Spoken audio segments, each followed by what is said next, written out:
Você que está envolvido com a agricultura de alguma maneira, com certeza já ouviu falar sobre a lei do mínimo, inventada pelo alemão Liebig no século XIX. Ela diz o seguinte, que a minha produtividade é limitada por aquele elemento que tiver em menor quantidade do que a necessidade da planta. Muito bem, que tal a gente expandir um pouco mais para a lei do mínimo para uma visão macro? Esse aqui seria uma lei do mínimo tamanho macro. Muito bem. Imagina só que todo esse monte de terra é a quantidade de fósforo, de potássio, de manganês, de boro, de molibdênio que é colocado naquele solo. Porém, não adianta a gente colocar os elementos nutricionais no solo em excesso, sendo que a gente não se preocupa e não identifica que o elemento que está em menor quantidade é o fósforo, ali o nitrogênio, e depois o potássio, por exemplo, aqui nesse exemplo. Com o tempo a agricultura vai evoluindo e a gente vai entendendo cada vez mais que para o solo ser mais eficiente, mais produtivo, mais sustentável, é necessário que se olhe também para outras coisas e não só para a parte nutricional. Que tal a gente se aprofundar mais um pouco? Vem comigo.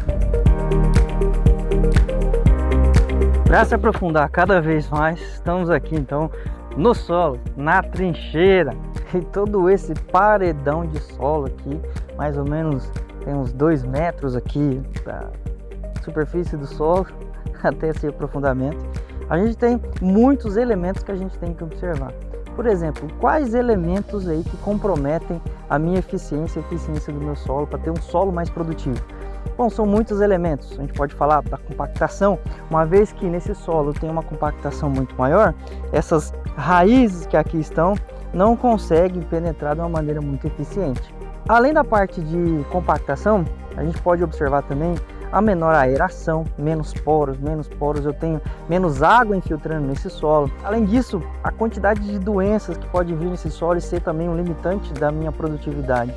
Ou seja, quanto mais a gente se aprofunda nessa lei aqui, mais a gente entende o quanto ela é atual e rege a nossa agricultura.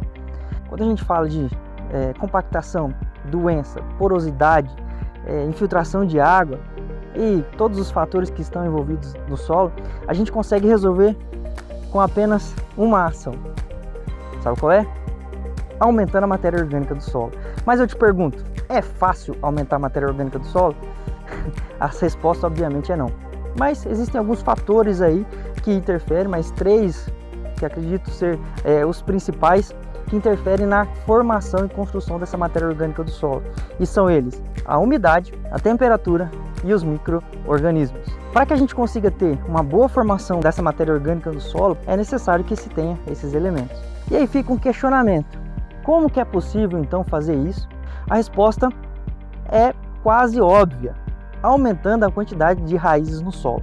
Bom, olha aqui essa trincheira, esse pedaço da trincheira aqui, em que a gente mostra algumas raízes do solo. Ter uma formação de raiz, um aprofundamento de sistema radicular, faz com que eu tenha uma formação de um solo mais produtivo e assim eu consiga alcançar uma sustentabilidade. Olha o restante dessa trincheira. Tem diferença?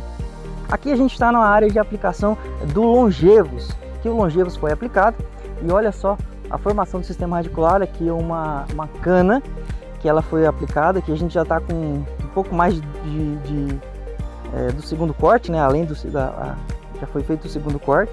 Então são 2 aplicações do Longevos. Quer saber mais? Acompanha a gente aí.